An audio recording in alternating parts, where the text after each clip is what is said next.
natin ng inyong paninira ang kakulangan nyo sa serbisyo dito sa ating distrito. Oy! For your information, kung meron man nagkulang ng serbisyo dyan sa distrito mo,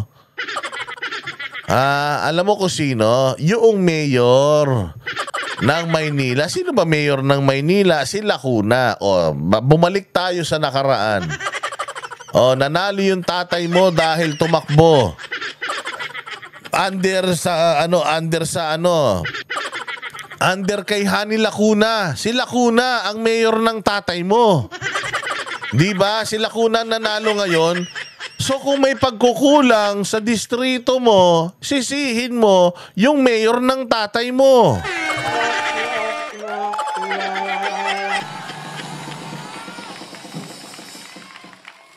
Hindi pa sila doon natigil. Naghanap pa ng dayo. Kala mo liga? May hugot?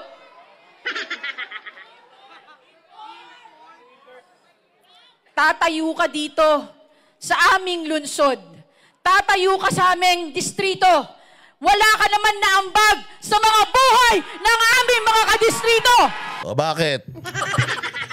Tatanungin kita, baka maraming mga kadistrito mo ang pumila sa Office of the Vice President at hingi ng ayuda. Baka mamaya bagsakan ka ni ano. Bagsakan ka ni Inday Sara ng mga natulungan niyang taga District 6. Baka matay ka.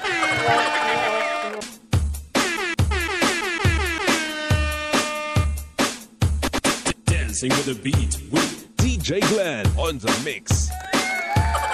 Marcos Bangag. Marcos Bangag. Ayun. Bangag. Marcos Bangag. Oy. Magandang araw. Mga banateros na nanonood worldwide. Magandang umaga, tanghali, gabi, hapon. Sa inyong lahat, ito na naman ang pinakapaborito nyong fake news peddler.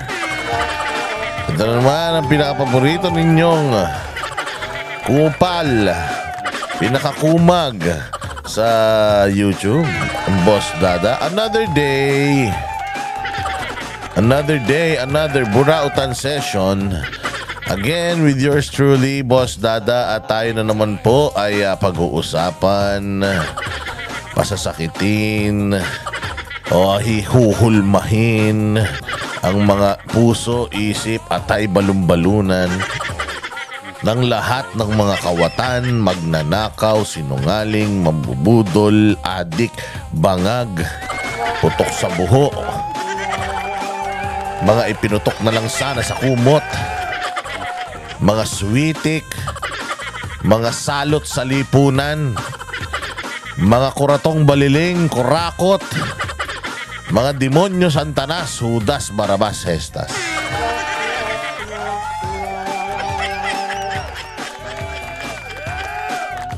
At syempre, bago natin gawin yan, abay magpasalamat muna tayo sa lahat ng mga tumatangkilik sa ating walang kakwenta-kwentang channel. Salamat po sa inyong pagtangkilik sa walang kwentang vlogger na si Boss Dada TV. Salamat po sa inyong mga comment, mga like. Ay grabe, talaga naman ako'y talagang nakakataba ng puso ang inyong pagtangkilik sa Banateros Brothers. At syempre, bukod dun sa nagla-like, nag-share, may mga napapanood pa tayo rito at nakikita na mga nakikinood na hindi pa po nakakapag-subscribe, ha? Lalo na yung mga mahilig manood sa TV. Mag-subscribe kayo, ha? Pwede nyo kunin yung inyong mga cellphone. Tapos subscribe kayo dito sa channel natin. At meron pa tayong isang channel, yung Boss Dada Official, ha? Ano rin nyo yan. I-like din nyo yan. At saka mag-comment din kayo sa mga bidyong lumalabas dyan. Meron din po tayong Facebook page. Ano po kayo dyan? Follow. Importante yan kasi yan ang ginagamit natin pang urat sa mga kawatan sa lipunan.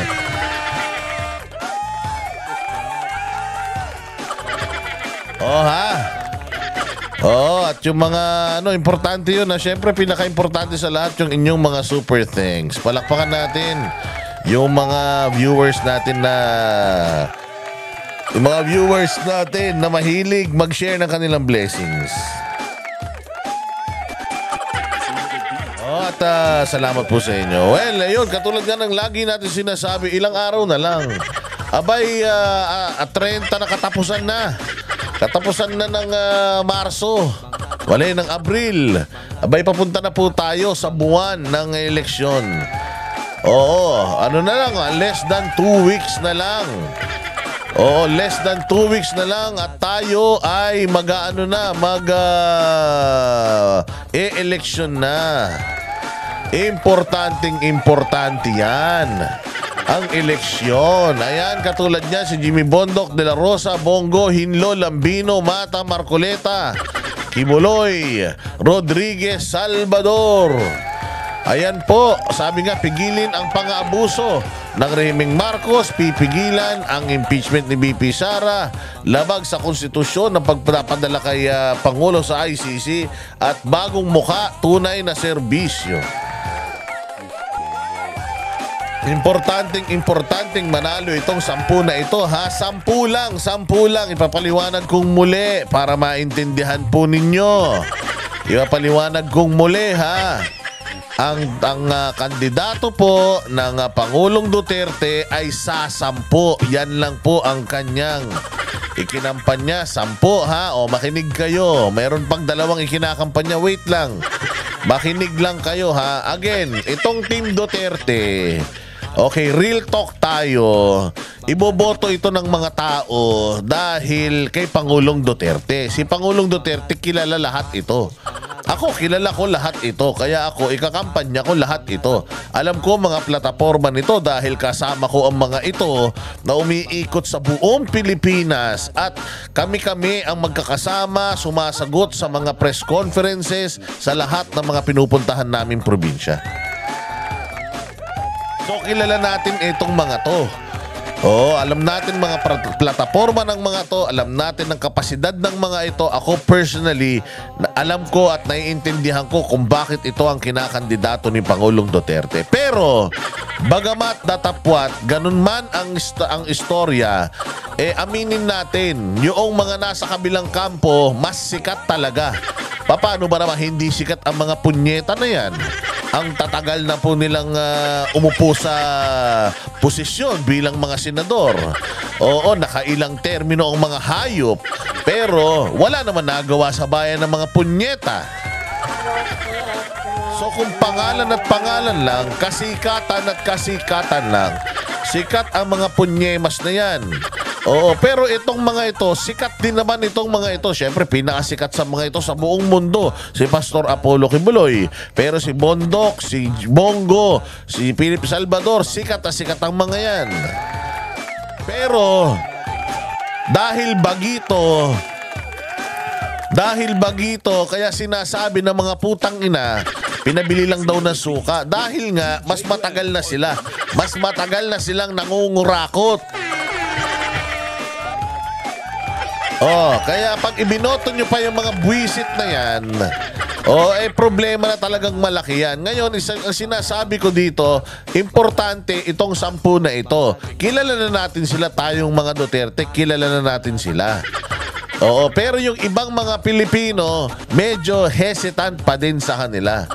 Pero tayo talagang alam natin na kilala na natin sila. So dahil hesitant yung ibang mga Pilipino sa kanila, yung iba dyan, mamimili lang ng mga nandirito. Pwedeng unahin nila si Kibuloy, boto si De La Rosa, si Bato, si Marcoleta, tapos pipili na sa iba yan. Yun yung sinasabi natin na delikado yung iba dito sa 10 na ito na hindi naman masyadong kilala at matunog ang pangalan. Kasi kahit na inendorse yan ni Pangulong Duterte, real talk, meron pa rin ibang mga Pilipino na nakabase sa pangalan. So yun yung ibig natin sabihin. Kaya tayo na mga naniniwala at mga Duterte supporters, 10 lang ang iboto natin. Bakit? Pag 10 lang ang binoto mo, yung 2 blanco dyan sa balota mo ay -2 at +2 sa atin. Hindi boto ha, puntos. So, imbis na yung 2 boto mo, mapunta pa yan doon sa ibinoto rin ng mga tanga. O, di lumalabas yan pagka ganun ang nangyari. Mauuna pa itong 2 isiningit mo at itong 10, bababa pa yan.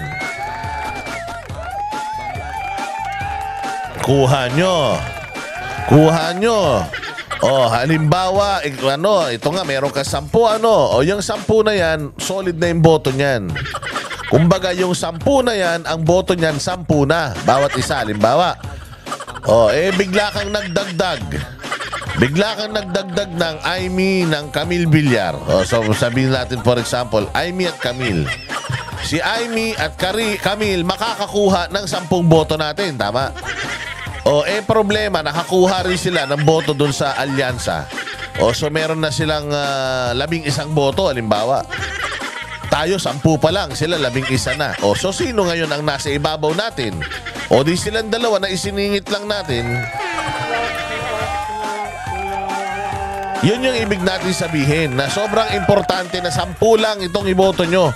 Blankohin nyo yung 2. Sasabihin nyo na naman, kasi nga dadayain. Ano ba kayo? Kung dadayain tayo, kahit doblehin nyo yan, triplehin nyo yung ilagay nyo, dadayain tayo. Pero kung masyadong malayo ang agwat ng ating pagkapanalo sa mga loko-lokong magnanakaw na yan, di ibig sabihin, hindi nila tayo madadaya ng talagang malakasan. Kahit dayain tayo, hindi nila makukuha yung posisyon sa atin. Yung 10 mananalo pa din.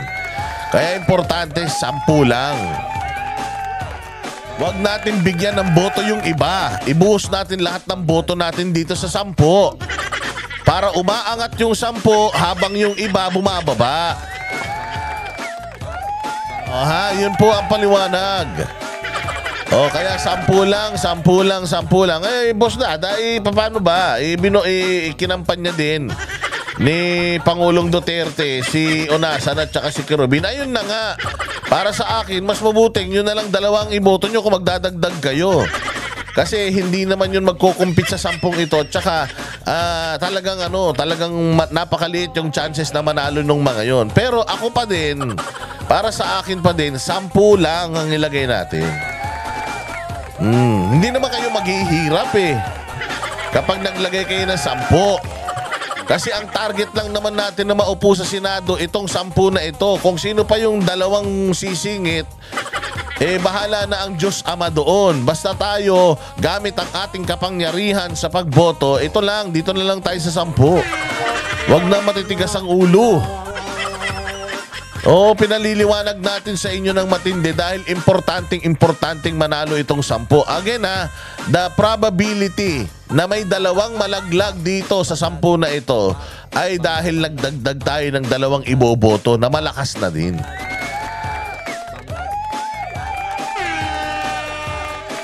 Okay. So yun ang ating paliwanag dyan. Hindi kayo mawawalan pagka hindi nyo tinantosan yung 2. Ngayon, sabihin nyo, baka dagdagan nila yan ng mga kandidatong mga gusto nila. Bayaan nyo. Kasi kung dadayain nila tayo, kumpleto yan, kulang dadayain tayo ng mga putang ina niyan. Sigurado ako dadayain tayo ng mga hayop na yan. Hindi na nga nangangampanya. Hindi ba nakita nyo yung nakaraang picture na pinakita ko? Na nangangako itong mga gobernador. Nangangako itong mga gobernador na magbibigay sila ng boto ng alyansa sa gobyerno. Imagine, hindi na sila nangangampanya. Yung mga gobernador na ang nangangako sa kanila, mga mayor nangangako ng boto sa kanila. Papayag ba tayo niyan? Kamakailan lang, meron ngang balita dyan daw sa Misamis Occidental. Sa Misamis Occidental daw, isang mataas na posisyon dyan. Binabayaran daw yung mga tao dyan sa kanyang nasasakupan para mag-sample voting. Sample voting Tapos di umano, talagang counted na yung boto na yun. Kumbaga magsishade na sila, pero yung mga counting machines na yung mga yung balota na yun, isushoot talaga sa VCM yun at ika-count ng VCM yun. Tandaan nyo, nagsisimula na po ngayon ang absentee voting.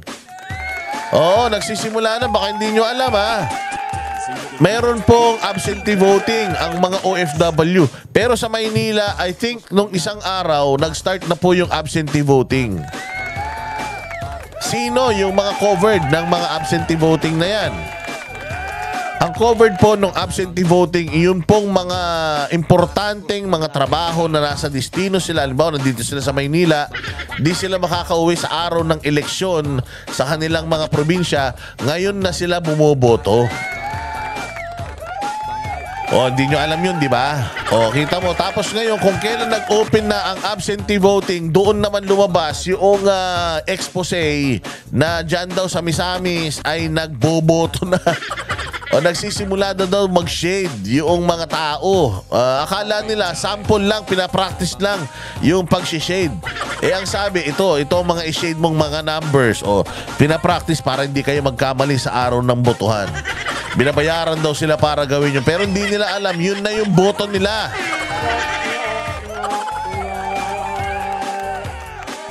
Patay tayo dyan.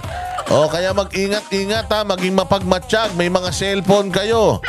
Pasabugin ninyo ang social media sa lahat ng mga makikita ninyo na mga irregularities ngayong darating na eleksyon. The likelihood na dayain tayo, napakalaki. Sabi ko nga sa inyo, there is no way na matatalo itong 10 na to kung susunod lang tayo doon sa logic na pinaka-perfecto. And there is no way na matalo ang mga ito at talunin sila ng mga hindi nangangampanyang mga kandidato sa kabila. At lalong hindi tatalunin ng 10 na to ng mga alyansa na makakaliwa. Kita natin ang suporta. Umikot tayo sa buong Pilipinas. Kaya nga nakakapag-upload na tayo ng mga videos dahil nandito na naman tayo sa ating studio. At dito sa ating studio ay talaga naman matindi ang mga bakbakan. So ayan na, Team Duterte, PDP, laban, senatorial candidate. Siyempre, unang-una ninyong tatantusan itong number 53 sa balota, si Pastor Apollo Kibuloy. Unang-una, unang-una, number 1. Yan ang ilalagay nyo, number 53. Nasa kanan yan, pangalawa sa dulo. Ito yung balota. Ito yung number 1. Siya yung nasa dito si Kerubin. Yung sumunod kay Kerubin, Kibuloy. Baka naman magkamali pa kayo ng boto. 12 lang ha. 12. 12 lang ha. 12. Hindi na kailangan 13. Di bali ng 11, 10, 9. Wag lang 13. Putragis. Pag 13 yan, wala nang nangyari. Sayang ang boto mo. Nagantay ka ng 3 taon. Tapos hindi na At yung mga ayaw bumoto, mga gunggong kayo. Wala kayong mga bilang. Ayaw nyong bumoto, huwag kayong magre-reklamo. Isa lang beses kayo nagkakaroon ng pagkakataon every 3 years na ma-practice ang demokrasya. Every 3 years na ma-practice ang inyong karapatan. Tapos hindi nyo pagagawin dahil sa kung anong kadahilan ng mga hayop kayo. Tapos kayo yung pinakareklamador sa gobyerno. Huwag na kayo magre-reklamo kung pwede naman kayong bumoto tapos hindi kayo bumoto dahil sa mga personal na mga reasons ninyo. Lahat i-drop ninyo. Binyag, kasal. Putangin ninyo, huwag kayo mag-set ng kasal ng Mayo 12. Mag-set kayo at 11 o kaya at 13. Wag a 12. Walak ng tinapay kayo. Yung mga punta nyo sa mall, akyat ng ligaw, date, mga motel, lahat ng mga plano nyo sa buhay sa Mayo a 12, tanggalin nyo. Isa lang ang ating gustong mangyari. Sa Mayo a 12, pupunta tayo sa presinto at hindi para magreklamo. Pupunta tayo sa presinto at iboboto natin ang Duterte. Mga baka naman putya yan. Kung ikaw nanliligaw, minsan sinagot ka ng A12, okay lang yan. Pero kung papupuntahin ka niya ng bahay nila ng A12, may gagawin kayong kabulastugan, huwag nyo nang ituloy. Bumoto ka muna. Bumoto ka muna. Magpalagay ka muna indelible ink bago nyo gawin lahat ng mga gusto nyo gawin sa buhay. Ayan na, number 53 sa balota, Pastor Apollo Kibuloy. Ayan na nga, ito na nga, simulan na natin ang ating mga pag-uusapan. Ako po, malupit, humahagupit ang mga issues ng bayan natin. At ako po si Boss Dada, ako na naman ang maghahatid ng mga balitang walang silbi. Kamakailan lamang mga bossing. Kamakailan lamang ay nakita natin na talaga naman si VP Sara ay gigil na pinuntahan sa mga distrito ng mga kupal, Distrito 2, Distrito 3 at Distrito 6, kung saan etong mga taga Maynila na ito, congressman ng Maynila na ito, ang nagsanib puwersa para pabagsakin si VP Sara at si Pangulong Duterte.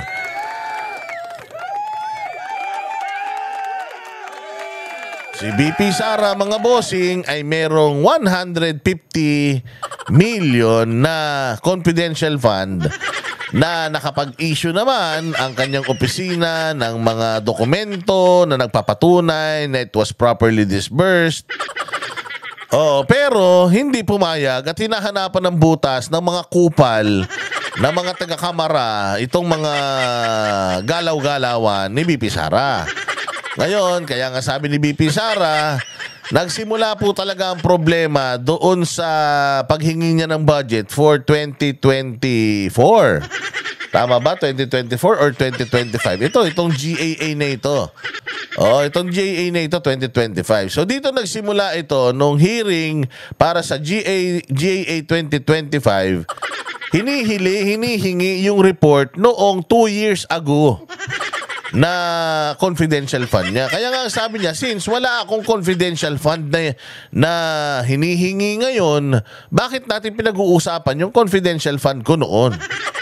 Kung meron man, dapat pag-usapan yun, dapat noon pa. Now, yan pong issue ng confidential funds noong 2022 o 2023, ay nasa kamay na po yan ng COA. So, kasalukuyan po kaming nagre-reconcile with COA. So, pabayaan natin sila. Hindi naman kasama sa usapan ngayon yaang confidential fund. Ito lang yung hinihinging budget ng OVP. Umalis na rin naman kami sa sa Department of Education. So, ito lang ang i-hearing natin. Irrelevant yung nakaraan pa. Syempre, hindi sila pumayag. Hindi, kasi nga, doon sila nakahanap ng butas.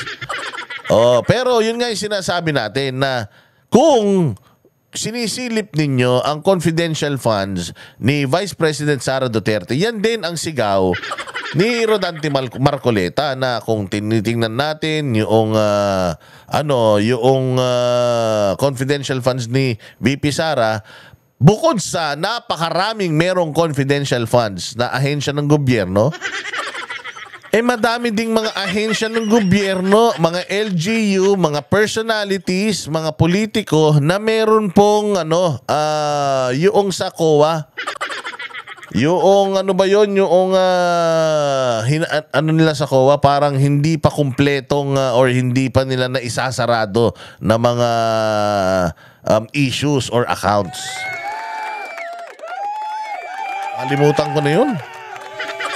Ano na palang tawag doon sa na yun ng Notice of Disallowance. Ayan, ND, Notice of Disallowance. Marami po na mga ahensya ng gobyerno, mayor, gobernador na mayroong mga notices of disallowance.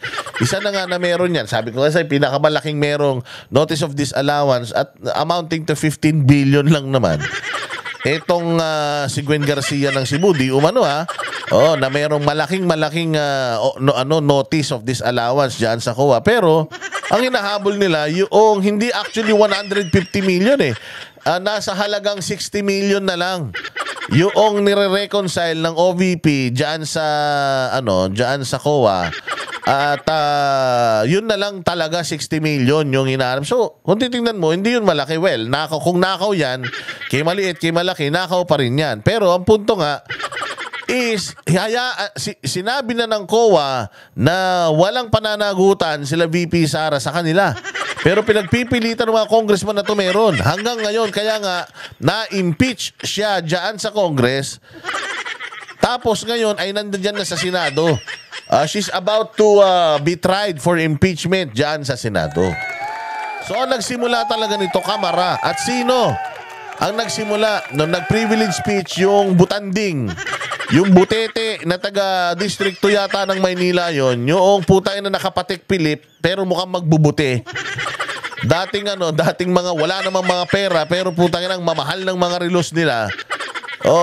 Sila ngayon, siya nag-privilege speech tapos pinick up nitong good government ni Chua at binaboy-baboy na yung budget naman neto ni Boy Dila.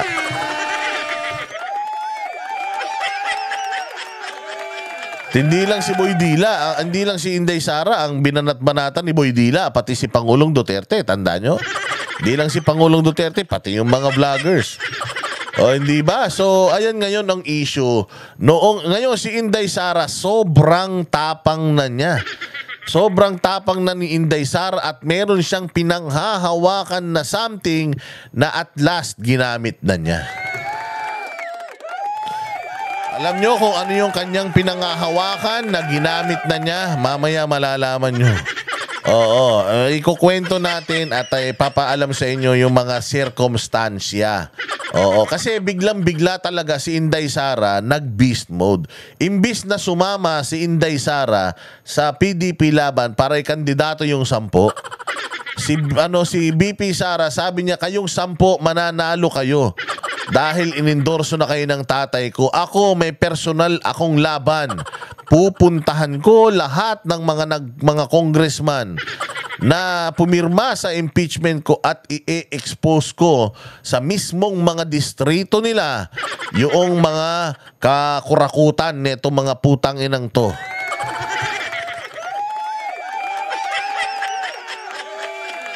Kasi nagtataka kayo bakit nagpupunta siya sa mga rally sa LGU? Bakit wala siya sa rally ng mga kandidato ng tatay niya or kandidato na makakatulong sa kanya? Kasi nga malakas na yung mga yan. Dito tayo magsisimula kasi pointless na bumoto tayo ng mga tao dyan sa Senado pero itong Kongreso, sila pa rin ang mananalo. Hindi tayo papayag na bulok ang Kongreso. Dahil bulok yung mga tao. Kaya si Inday Sara pumunta doon sa mga distrito ng mga bumabatikos sa kanya at dinala niya doon yung gera na ginawa nila. Anong nangyari? Puta, nag-iyakan. Wala palang mga bayag. Etong si Tabatchoy, walang bayag. Etong si Chua, wala rin bayag. Ang yabang-yabang sa mga interview, kaliwat kanan, kung makapagbatikos sa mga Duterte, pero ngayong kampanyahan na, hindi na siya makapagsalita. Bakit? Yun yung sinasabi ni VP Sara. He has a lot to lose. Na at stake yung kanyang posisyon bilang re-electionist na kongresista at kung hindi siya mananalo, hampas lupa na siya ulit. Wala na siyang kapangyarihan, ordinaryong tao na naman siya. Syempre pag ordinaryong tao ka na, delikado ka. Pwede ka ng kasuhan yan. Tapos nagpunta rin siya dito sa distrito na to. Napakatapang nitong congressman na to. Grabe to sa mga committee hearings. Talagang kapag ka siya ay nasa loob ng kamera, siya ang pinakamatapang na pastor sa buong Pilipinas. Ngayon, pinuntahan siya sa mismong tahanan niya ni Inday Sara. Wala pang ginagawa si Inday, wala pang sinasabi si Inday. Wala pa siyang statement. Pinakita lang yung kanyang visual aid. Tapos nagyayak-yak yung mga apektado.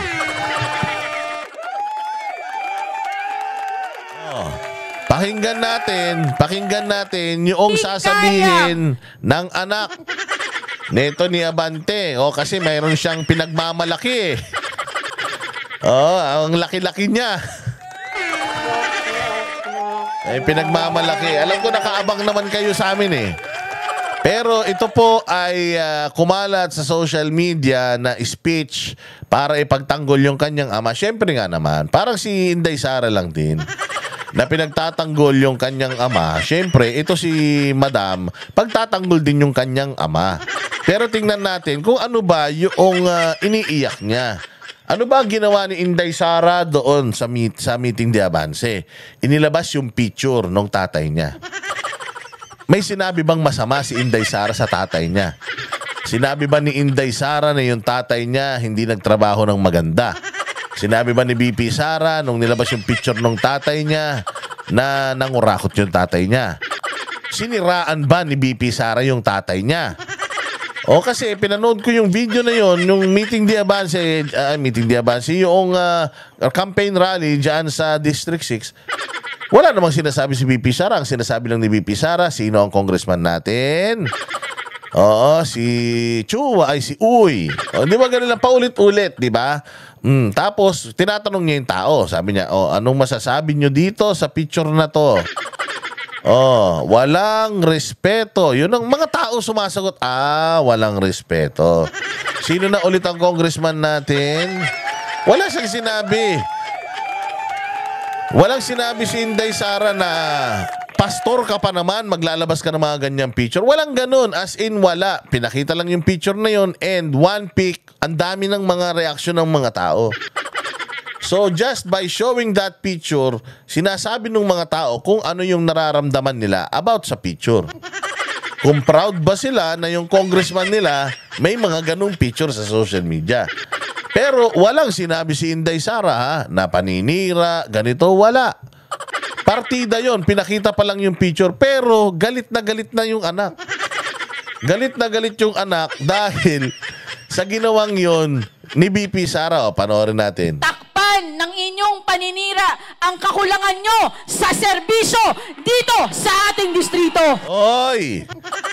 For your information, kung meron man nagkulang ng serbisyo dyan sa distrito mo, alam mo kung sino? Yung mayor ng Maynila. Sino ba mayor ng Maynila? Si Lacuna. Bumalik tayo sa nakaraan. Nanalo yung tatay mo dahil tumakbo. Under kay Hani Lacuna. Si Lacuna ang mayor ng tatay mo. Di ba? Si Lacuna nanalo ngayon. So kung may pagkukulang sa distrito mo, sisihin mo yung mayor ng tatay mo. Yan ang sinuportahan ng tatay mo eh.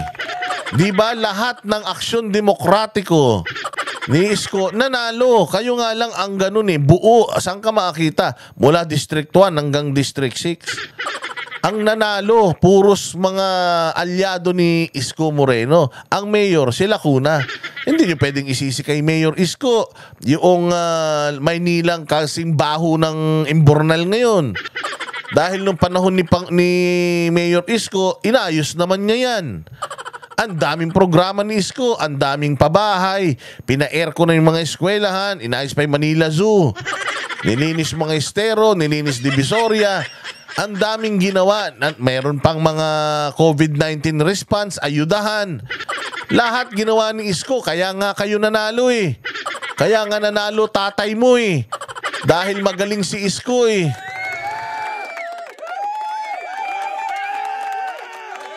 Tapos yung kakulangan sa distrito, isisisi mo kanino? Kanila Isko? Hindi. Ang mayor yung Lacuna eh. Di pag sinisi mo si Lacuna, parang sinisin mo na rin yung tatay mo. Alyado ng tatay mo yan eh. Wala palang ginagawa si Lacuna diyan sa Maynila. Ba't hindi ipatawag ng tatay mo sa Kongreso? Diretso. Hindi pa sila doon natigil. Naghanap pa ng dayo. Kala mo liga? May hugot?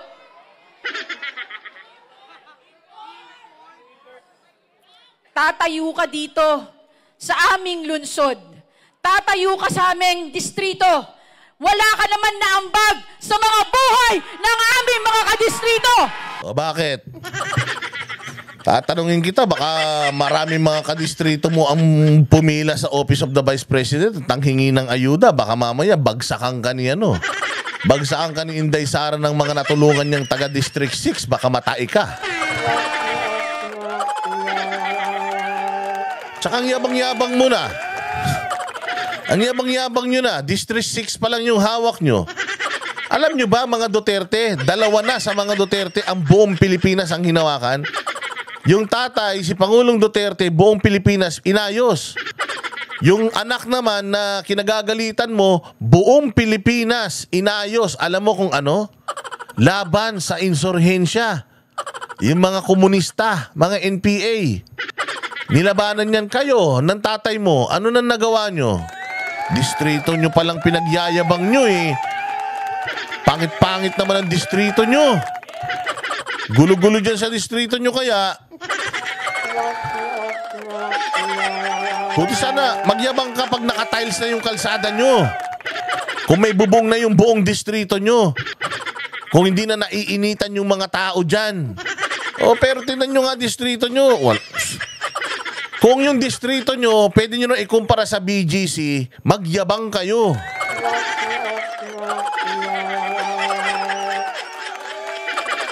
Ganyan pala yung distrito nyo, yabang-yabang nyo na. District 6 pa lang yung tinutulungan nyo, yabang-yabang nyo na. Wala kayong maipagmamalaki sa mga Duterte.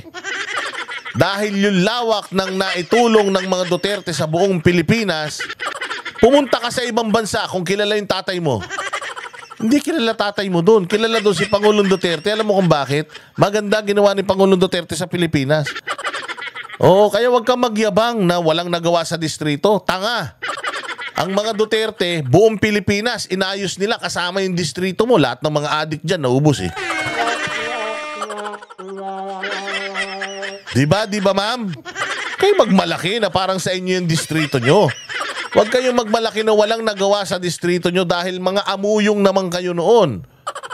O, yung tatay mo, amuyong din naman sa mga Duterte noon yan. O, hindi ba? Kapag malaki kayo, parang kayo may-ari ng distrito. Ayan ang problema kasi.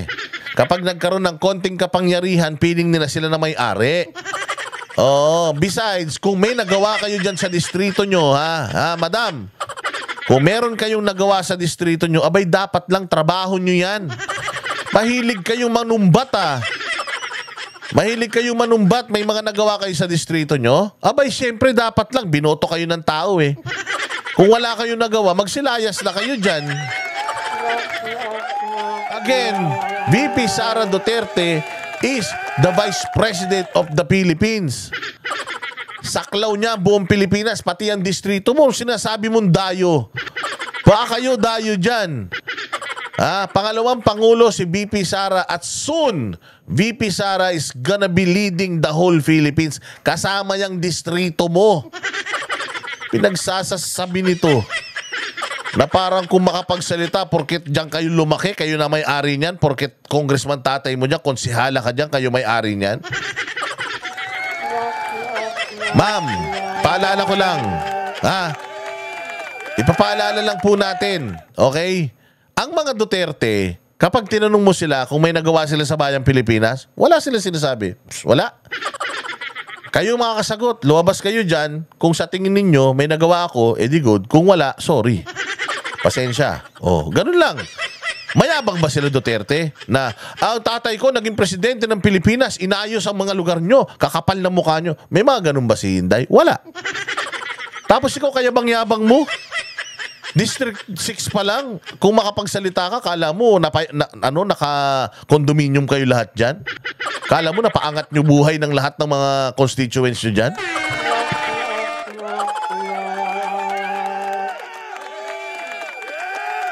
O saan ka magsalita pagka mala BGC na yung lugar nyo? Pero hanggat ganyan pa rin yung lugar nyo, wala pa rin kayong nagawa dyan. O hindi nyo pa rin naiangat ang buhay ng mga tao dyan, nakapag-ayuda lang kayo. Nabigyan nyo sila ng ayuda, sumikat kayo dyan sa distrito. Late-late nang hinahawakan yung distrito eh. Tangin na, ang yabang-yabang nyo. Alam nyo dyan sa Maynila, ang liliit ng distrito dyan. Putangin na. Kung ikukumpara mo yung distrito sa inyo, sa distrito sa Quezon City, tangin na, baka matai kayo kung mga distrito sa Quezon City hahawakan nyo, lalaki ng distrito sa Quezon City. Kakaramputan distrito nyo, hindi nyo pa nga naiahon sa kahirapan yung mga tao dyan eh. O saka na kayo magyabang ha, kapag mala Duterte na yung mga nagawa ninyo. Yung mga Duterte nga, ang dami-dami nagawa sa bayang Pilipinas. Yung tao nagsasabi ng mga ginhawang ginawa nila eh. Tapos kayo, kayabang-yabang nyo. Sinasagot lang natin to ha. Baka naman ikaw, Benny Abante, baka naman mapikon ka na naman.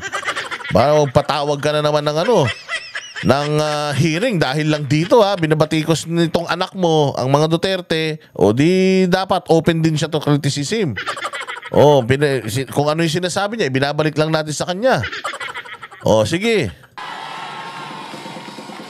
Para bastusin, para siraan ang aming congressman naglilingkod ng tapat at totoo na walang pinipiling panahon. Wow, putang nang ganda. Siniraan ba ni Inday Sara tatay mo? Question. Ano ang sinabi ni BP Sara sa tatay mo na ikinasira niya? Yung paglalabas ng picture ni BP Sara na nakalabas yung dila ng tatay mo? Bago ka magalit kay BP Sara, pagalitan mo yung tatay mo, anong ginagawa nung picture niyang ganun sa social media? Anong purpose? Anong maitutulong sa Pilipinas nung paglabas ng dila niya sa social media? Ako, sabi ko nga sa iyo pinapatawag na kami sa Kongreso dahil sa aming mga opinion patungkol sa mga nasa gobyerno. Pero never ako nagkaroon ng picture na nakalabas ang dila ko. Never. Yan ang pag nakita ng bata, putangin na, masama talaga ang iisipin. Pag nakita ng ibang tao, masama talaga iisipin. Lalong-lalo na kung taga-ibang bansa, ay congressman yan. Ay pastor yan. Tapos may mga ganyan. Bago ka magalit kay Inday Sara, magalit ka muna sa tatay mo. Walang maipapakitang ganun si VP Sara kung hindi ginawa ng tatay mo yan. Besides, the only thing VP Sara did was to show that picture. So anong sinisiraan ng tatay mo dahil sa picture na yon? Kung nasira ang tatay mo dahil sa picture na yon, siya sumira sa sarili niya.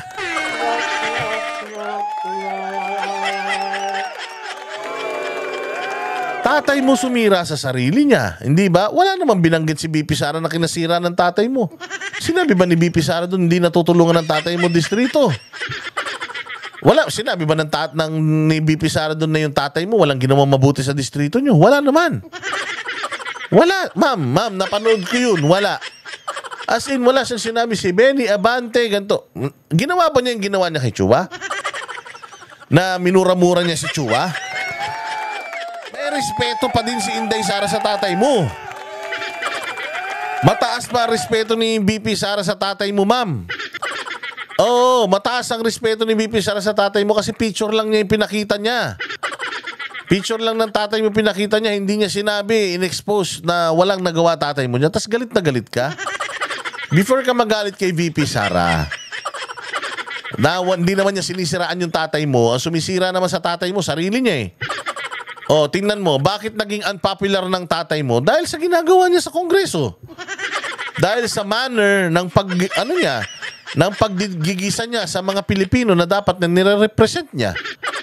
Hindi ba? Nung nakaraan, nag-sorry siya kay Crisetio for making Crisetio cry. Which is okay na sa amin yun. Lumapit siya sa amin. Ang bait niya nung lumapit sa amin. Wala siyang kinontempt sa amin. Okay na yun. Wala namang sinasabi si BP Sara dito na na personal. Di naman niya minura, di naman niya binalasubas katulad ni Chua. Pero ba't galit na galit ka? Tsaka bakit ikaw ang apektado, hindi yung tatay mo? Tanda-tanda na nung tatay mo, pinagtatanggol mo pa. Bayaan mo na sa kanya yan.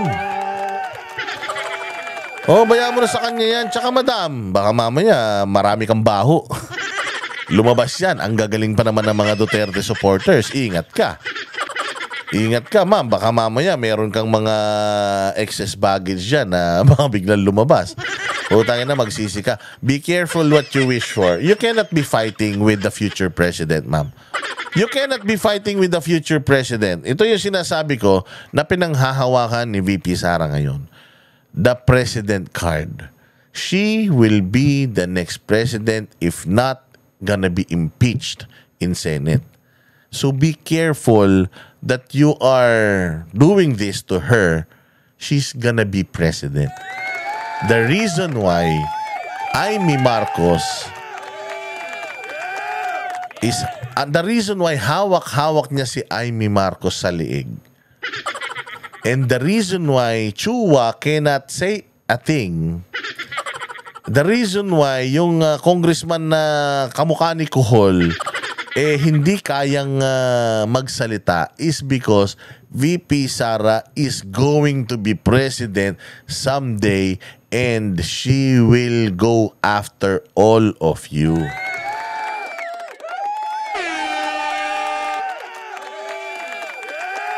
Na lahat ng mga ginawa ninyo sa kanya, hindi niya yun nakakalimutan. Okay, so madam, just focus on your candidacy diyan sa pagkakonsehal sa distrito nyo. And maybe someday, you will be congressman na papalit sa tatay mo. Yung kapatid mo, tumatakbo din. Isang pamilya kayong mga politiko na. Di ba? Isang pamilya kayong mga politiko na. So, okay lang yan. Karapatan nyo yan. Pero again, do not make a fight na hindi nyo kayang ipanalo because mga Duterte ito. And again, 32 million na Pilipino ang bumoto rito and she could have been the president. Now, she's embracing the fact na she will be president this coming 2028. She will be the next president of the Philippines. That is why as early as now, she's asserting it. Pinakikita niya na yon and she's, kumbaga, ginagampanan niya na yon. Yung, yung political shift na yan, and she's gonna collect friends and she's gonna destroy enemies as early as now. And sino may kasalanan? Bakit naging ganyan si VP Sara? Ang may kasalanan, yung grupo ng tatay mo, ng mga congressman dyan sa Maynila. Kaya nga dyan siya unang nanalasa eh. Pinakikita lang ni VP Sara, ito makinig ka, baka hindi mo naiintindihan. What VP Sara is showing us now is ito yung mga bagay that defined me now. And mind you, when I am president, putang ina nyo, patay kayo lahat sa akin. And no abante. No abante of the 6th District of Manila can stop that. Wala, hindi kayo, hindi nyo kayang ihinto. The reason why this government is using all of their resources, all of our resources to pin the Dutertes down is because they will never, ever, ever win ng malinis against these people. So, madam, huwag ka nang dumagdag. Ina-advisean kita ngayon na kung gusto mong sumikat, this is not the proper way na sumikat. Gumawa ka ng mabuti sa distrito mo, hindi mo na kailangang magsalita ng ganyan. Oo, maniwala ka. Itong mga Duterte, hindi nila sinasabi kung ano yung mga nagawa nila sa Philippines. I did this, I did this, I did this. Wala silang ganun. Look at how the people rally behind them. Ang mga ginawa mo, yun ang magsasalita, hindi ikaw mismo. Oo, kaya madam, kung may nagawa ka dyan, let the people tell other people na may nagawa ka dyan. Hindi dapat ikaw yung nagbubuhat ng sarili mong bangko. And madam, wala kang dapat ikagalit. Only what Inday Sara did was showed the picture of your tatay na nakalabas ang dila. So if there's someone who should be blamed for that, it's not VP Sara. Tatay mo yan. O sabihan mo tatay mo na kapag may hawak na cellphone, wag picture ng picture sa sarili. Sabihin mo tatay mo na, pa, ano ka ba naman? Tanda-tanda mo na. Naglabas-labas ka pa ng dila doon. Parang di ko alam kung anong ginawa mo. O ang talas-talas ng dila mo doon. Ang lapit-lapit pa nung camera. Anong ginawa mo doon, pa?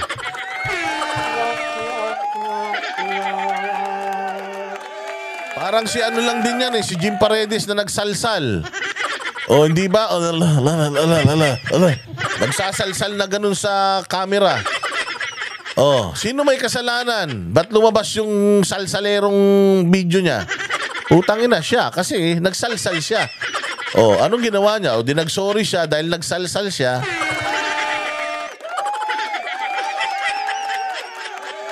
Oh, kaya nga, pagka may mga bahong itinatago, wag na masyado maingay. Baka mamaya umalingasaw yan.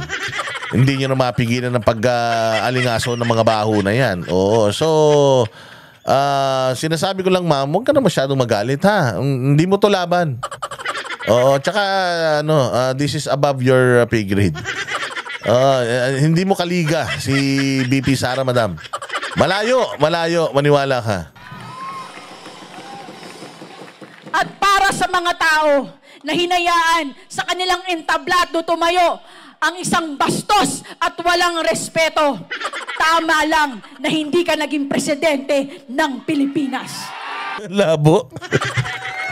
At sa mga taga-distrito na pinayagan ang pambabastos, tama lang na hindi naging presidente. Tanginan yan. Labo.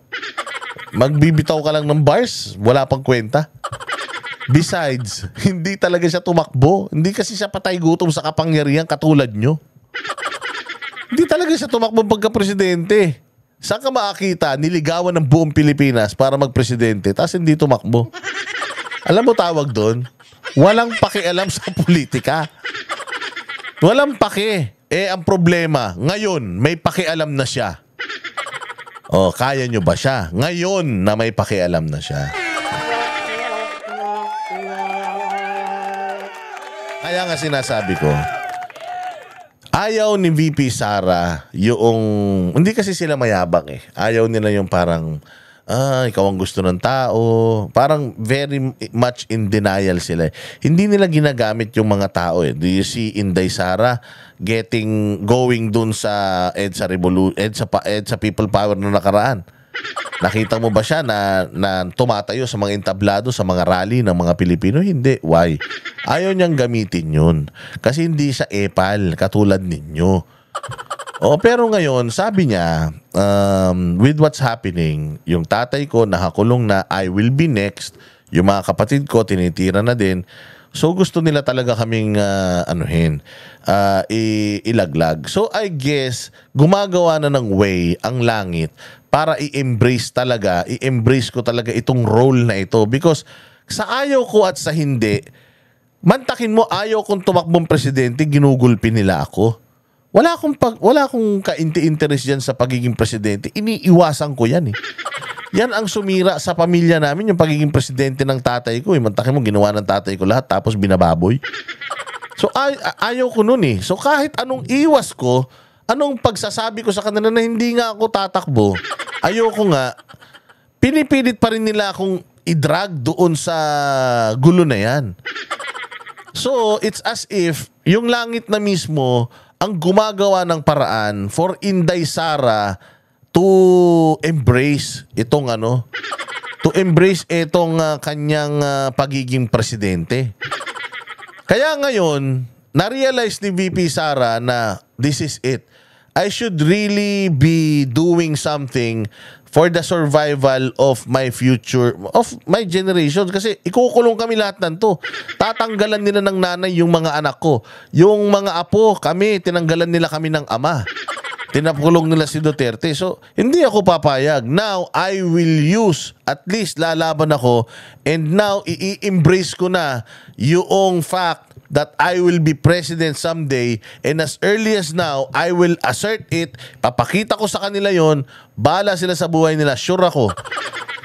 Pag hindi nila ako tinantanan, come 2028 at ako presidente, putang ina, uubusin ko lahi nila. Nandoon na si VP Sara sa mode na yun. That is why Amy Marcos submitted to her. Kahit binababoy niya si Amy Marcos sa mga yung rally na yan, wala nang magawa si Amy Marcos kasi tanggap na ni Amy Marcos na, pucha, ito talaga, magiging presidente to someday. Kasi, kaya yung tatay mo, yung mga ibang congressman, Kaya nga sila nakikipag-collaborate kay Martin Romualdez because Martin Romualdez wants to be president. At least, itong mga congressman na ito, sumasama pa sila kay Martin Romualdez doon sa kanyang. Pero, with what's happening now, yung mga pagkakamali ng gobyerno, alam ko yan na sooner or later makikita or ngayon pa lang nakikita na ng mga kumakandidato kung gaano sila ka-unpopular dahil sa ginagawa ng administrasyon. So ang pagdikit sa administrasyon na ito ay somewhat parang isang ketong. Parang isang ketong na noon proud ka pero ngayon dirindiri na sila sa'yo, dirindiri ka na rin sa mga ginagawa. Kaya ngayon tatay mo, bumait na eh. Bumait na yung tatay mo. Sa Congress, ang bait na nung tatay mo. Hindi ba? Pero ito nga yung sinasabi ko sa'yo, madam, na laban na hindi mo kayang ipanalo. By 2028, you can be the congressman na or baka konsihal ka pa rin dyan o baka mayor ka na ng Maynila. Pero presidente na si VP Sara noon. So sigurado ako isa ka na lang din sa mga naninikluhod at humihingi ng suporta sa presidente nung mga panahon na yan. Okay, klaro. Tsaka madam, wag mo sabihin na tama nga na hindi siya naging presidente. Kasi talagang kami, tuwan-tuwa, na hindi siya naging presidente. Kasi, tinan mo kung naging presidente si Inday Sara, vice president niyan, sigurado si Bongbong. Kung vice president niyan si Bongbong, ang Speaker of the House si Martin. So, imagine, kung yung dalawang magpinsan na ugok na yan, i-impeach din nila si VP Sara. Matatanggal si VP Sara. Tapos, anong mangyayari? Magiging presidente si Bongbong Marcos. That's 3 years. Dadayain nila eleksyon, magiging presidente ulit siya sa 2028. So, imagine 9 years. Kaya okay na sa amin na hindi siya naging presidente ngayon. Kasi at least, nakita namin na dahil sa ginawa kay VP Sara, nalaman namin sino yung mga congressman kasama tatay mo. Nalaman namin kung sino yung mga traidor sa bayang Pilipinas. Nalaman namin kung sino talaga yung mga kalaban. Nalaman namin kung sino yung mga magaling lang sumuporta, mga balimbing. Magaling lang sumuporta pag nasa kapangyarihan pero pag wala, nakalaban na. Nakilala na namin ngayon. So at least dahil hindi naging presidente si VP Sara, nalaman namin lahat ng modus operandi nila. Pag naging presidente si VP Sara, alam niya na kung sino yung mga pagkakatiwalaan niya at matututo na siya sa aral ng nakaraan. And which is soon she will be president. Patay kayo ngayon. Anong masasabi ng ibang mga kongresista diyan sa statement ni VP Sara? Ito, tingnan natin ng mabilis kung anong masasabi nila. Pasok. Pinanatan ni Vice President Sara Duterte ang ilang kongresistang nag-imbestiga sa kanyang confidential funds. Sagot naman ng mga mambabatas, ayaw na nilang patulan ang anilay negatibong pangangampanya. Bakit? Ayaw nyo ng patulan. Bakit noon, hindi nagsasalita si VP Sara, yak-yak kayo ng yak-yak. Ngayon, na pinagmumura kayo sa mga tahanan nyo mismo, putang ina, ayaw nyo na mag-engage sa negative campaigning. Ba't ganun? Ba't ganun? Ba't nung natatapang nyo? Bakit nung pumalag na yung binabanat-banatan ninyo, bakit hindi na kayo pumapalag? Huwag ganun. Sobra naman yan. Ng bise, nasa frontline balitang yan si Marian Enriquez. Bumwelta ang ilang kongresista sa mga patutsada ni Vice President Sara Duterte sa kampanya sa Maynila noong nakaraang linggo. Ang pinunterya ng bise, pawang mga re-electionist na nag-imbestiga sa kanyang confidential funds. Ibibigay ko itong apple na ito kay Apple Nieto. Ma'am, saksak mo ito sa bibig ni Apple Chua hanggang sa kanyang lalamunan hanggang siya ay mamatay. Madam, yung anak ni Abante, sinabi ba tinan mo, Kung nirerespeto pa nga ni Inday Sara yung tatay mo eh.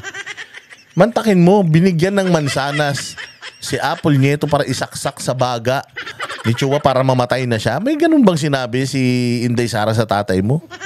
Wala. Pinakita lang yung picture ng tatay mo. Kung nabastusan ka dun sa picture ng tatay mo, madam, kasalanan ng tatay mo yun. Siya nagpakita nung picture, siya naglabas-labas ng dila sa Facebook. Ayun, kita mo kung gaano katindi yung mga binitawan ni, pinagmumura niya pa si dito, putang inang, na yan. Sabi niya pa, di ba, putang inang Chua na yan. Di ba? Oh, yan, ito talaga ang matindi. Ito nga matindi, si Chua walang sinasabi, tapos ikaw wala namang sinabi si Inday sa tatay mo, yak-yak ka na yak-yak. Di ba wala namang sinabi si Inday sa tatay mo, pinakita lang picture, umiiyak ka. Ito nga si Chua, ayaw nang lumaban, no? Hindi naman nag-iiyak yung mga anak ni Chua, hindi naman nag-iiyak yung asawa niya. Hindi naman siya nanghingi ng tulong sa anak niya. O hindi ba? Bakit ikaw pinakikialaman mo yung away na hindi ka naman kasali? Ibigay mo kay Snow White Joel Chua. Ayun Snow White Joel Chua. O hindi ba? O dito, tingnan natin kung may sasabihin si Inday. Anong tawag sa ganitong tao? O may sinabi si BP? Wala. Ang sumasagot yung mga taga District 6. O, tingnan mo ano sasabihin ng District 6.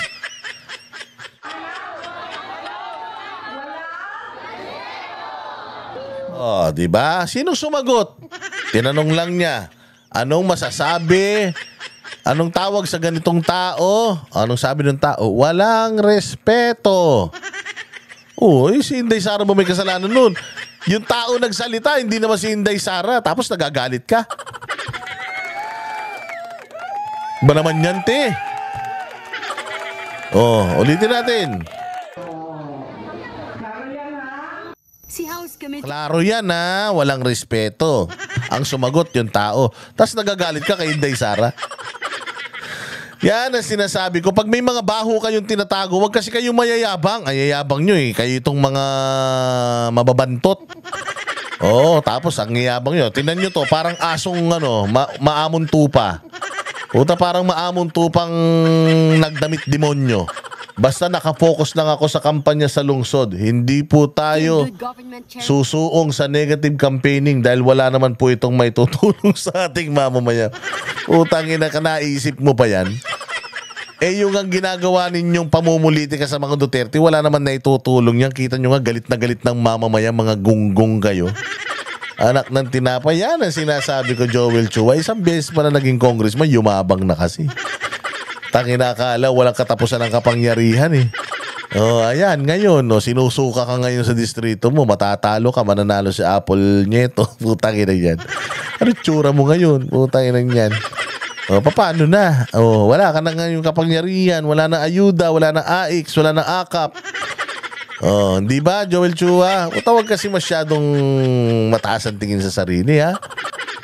naman at Manila 3rd District Representative Joel Chua, sinabing nakafocus siya sa kampanya at hindi susuong sa negative campaigning. Wala naman daw kasi itong maitutulong sa mga mamamayan. Wala eh, kaya bang-yabang nyo nun. Nung hindi pumapalag si BP Sara, suntok kayo na suntok. Ngayong lumaban na si BP Sara, putya, patay na. Si Manila 2nd District Representative Rolando. Ito pa, tayo na si Bentong. Kahit araw-arawin pa nila sana ko panlalait sa akin sa liig ko, sa tiyan ko. Putang ina naman kasi, bakit naman ang laki-laki ng tiyan mo? At saka ng liig mo, wala ka ng liig. Hindi ka na pwede magkwintas. Pag nagkwintas ka niya, parang nila, kasabit na sa tenga mo yan. Hindi nila mabubura ang tapat at totoong serbisyong naihatid ko. Ano yung tapat at totoong serbisyo? Putang ina, dati daw, simpleng tao ka lang. Ngayon, ang mahal-mahal na ng mga relo mo. Iba-iba pa yung patek mo. Tayo magagalit na naman sa akin yung mga basher ko niyan. Tayo na. Ay, nako, Diyos ko po. Ibig ko sabihin, nasa gobyerno ka, magpapakita ka ng ganung mga yaman mo. Ngayon, ini-expose ka ni Isko Moreno. Sabi ko sa inyo, lahat ng kabalbalan nyo, alam ni Isko yan. Kasi umaasa lang kayo kay Isko sa mga boto ninyo eh. Kaya kayo, di ba, ginamit nyo si Isko noon. Dahil si Isko ang popular sa Maynila, ginamit nyo siya para manalo kayo. Tama? At nanalo nga kayo. Pero ganyan ang ginawa nyo nung nanalo kayo. O, ngayon, si Isko mismo ang mag-e-expose ng mga kabulastugan ninyo. O, ngayon, ayaw nyo nang lumaban, ayaw nyo nang pumalag. Hindi kami makikipagbastusan sa mga bastos. Oh, bakit? Bakit hindi kayo maipagbastusan sa mga bastos? Eh, dati na kayong mga bastos. Hindi nga kayo inaano nun eh. Kayo tong urot ng urot. O ngayon, pinalagang kayo ni BP Sara. Pinalagang kayo ni Isko. Ano ngayon? Pa-victim kayo. Paawa kayo. Malinis kayo. Mga bastos sila. Binabastos kayo. Ganon. Tayo na, pare-parehas pa kayo ng ng style nila Abante ha. At saka nila Chua, parang hindi kayo parang nag-usap-usap kayong tatlo ha. Tayo na, ito pa isang punto rito, Valeriano. Ang ganda ng Maynila nung panahon ni Isko, binaboy ni Lacuna, wala kang ginawa. Pinayagan nyo na mababoy ulit ang Maynila. O, ngayon, gusto na ng tao ng iba, paano na yan? Pag natalo ka, paano ka na? Paano na yung mga utang mo? Paano na yung mga loans mo? Paano na yung mga mamahaling relos mo? Pag binenta mo yan, sa akin na lang, mura na lang ha. O yung 20 million na patik mo, biling ko ng mga 1 million.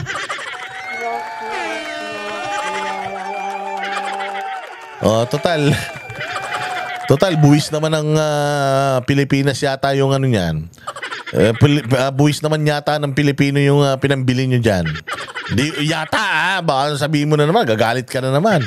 Sige, diretso. Valeriano na nag-privilege speech at umudyok sa kamera para imbestigahan ang confidential funds ng bise. Sinabing kahit pa araw-arawin ni na VP Sara at Isko Moreno ang panlalait sa leeg at tiyan niya, hindi raw nito mabubura ang tapat at totoong serbisyong naihatid. Wala ka naman daw, may liig ka naman daw kasi dati. Maliit naman daw ang tiyan mo noon. Nung naging congressman ka, nawalan ka na ng liig, lumaki pa tiyan mo. Para ka nakipaghabulan ka daw kay Jinggoy. Oo, kaya nga bakit? Busog na busog ba? Oo, tatanong lang. Niya sa ikalawang distrito ng Maynila, hindi raw siya nakikipagbastusan sa mga bastos. Wala pang pahayag si Manila 6th District Representative Benny Abante. Hirit naman ni ACT Teachers Party List Representative. Sos, putangin na mo. Oh, wala kang na wala itong tsahin ni ni Claire Castro. Wala kaming pake. Bobo ka. Hindi ka marunong mag-English. Mukha kang tanga doon sa Congress hearing versus Facebook. Pero ito lang masasabi ko. Hindi, si Benny Abante, in fairness kay Benny, nagbago siya. Siguro na-realize niya na putya mali din yung mga ginagawa niya at nararamdaman niya na ngayon yung pagiging unpopular. And sabi nga ni Banat Bay, di ba, meron siyang intel na halos hindi na nga din daw lumalabas ito, hindi na rin daw umaatin ito sa mga meeting di avance, sorties. Kasi nga, medyo galit talaga. Galit daw talaga yung mga taga Maynila sa ginawa nila at ginagawa nila na instead of focusing sa mga proyekto ng Maynila, instead of focusing sa mga distrito nila, parang masyado yata silang tumambay sa pamumulitika. Sabi ko nga sa inyo, dumaan kayo dyan sa may Santa Ana. Tingnan nyo kung yung bang lugar na yan is something na kung ako politiko, magiging proud ako na distrito ko. Ako pa naman lumaki ko sa subdivision. Lumaki ako sa mga Central Business District. Kung magyayabang ka na maganda distrito mo, make sure na parang BGC yan, parang Ayala yan, parang Ortigas Center yan. Pagka ganun yung distrito mo, magyabang ka. Pero kung ang distrito mo, putya yan, puro pedicab, kaliwat kanan yung mga tricycle, walang modo yung mga jeepney driver. Kapag ganyan ang distrito mo, hindi kayo dapat magyabang.